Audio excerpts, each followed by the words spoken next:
ওরে আল্লাহর নামটি স্মরণ করি, কাগজ কলম হাতে ধরি, লিখতে গেলে লিখতে পারি না। কেমনে করিব আমি এই কাহিনীর বর্ণনা? বাংলাদেশে ঘটে গেল প্রশিক্ষণ বিমান দুর্ঘটনায়।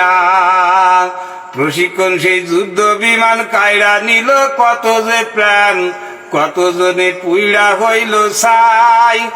আহত নিহত কত তাহার সঠিক হিসাব নাই। স্বজনদের হাজারিতে আগার বাতার বাড়ি হয়ে যায়। বলবো আমি সেই কাহিনী, বলতে চোখের আসে পানি। ঘটনাটি সবার নলেজে, রাজধানী ঢাকার উত্তরার মাইলস্টোন কলেজে। সময় তখন আনুমানিক ওই 1:15 বাজে।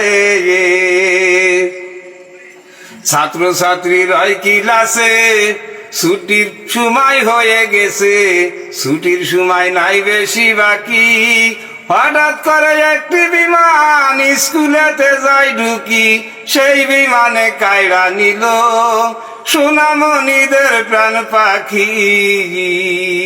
ভাই সকল গানটা আপনার কাছে কি লাগছে কমেন্টের মধ্যে জানাইবা। গানটা অনেক সুন্দর হয়েছে, তবে গানের মধ্যে যেগুলা কথা তুলিয়ে ধরা হয়েছে অনেক দুঃখজনক।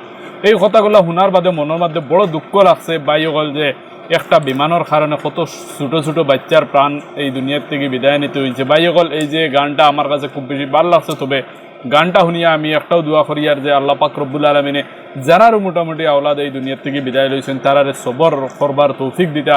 আল্লাহ পাক রব্বুল আলামিনে তারারে সবর করবার তৌফিক যদি দেন তাহলে নিশ্চয় তারা সবর করবার তৌফিক আল্লাহ মোটামুটি দিলে তারা সবর করতে পারবা। ভাই সকল, আসলে দুনিয়ার থেকে আওলাদ যে সময় ছোটো ছোটো আওলাদ বিদায় নেন তখন মা বাবার বড় কষ্ট লাগে। এই জিনিসটা আসলে মানিয়ে নেওয়া মা বাবার লাগে বহুত কষ্ট হইয়া দাঁড়ায়। ভাই সকল, আসলে নিজের বাচ্চা যে সকালে স্কুলে গেছে আর বিকালে যে বাড়িতে ফিরিয়ে আইতো না, এই বিষয়টা কিন্তু মা বাবায় জানতা না। যদি জানতা তাহলে এই দিন আর স্কুলের মধ্যে দিলা নাও না। ভাই সকল, আসলে মোটামুটি এই যে বিষয়টা আসলে বহুত দুঃখজনক বিষয়। আর এই বিষয়টা নিয়ে আপনার মতামত কমেন্টও জানাইবা। গানটা কিলা লাগছে কমেন্টও জানাইবা। আসসালামু আলাইকুম।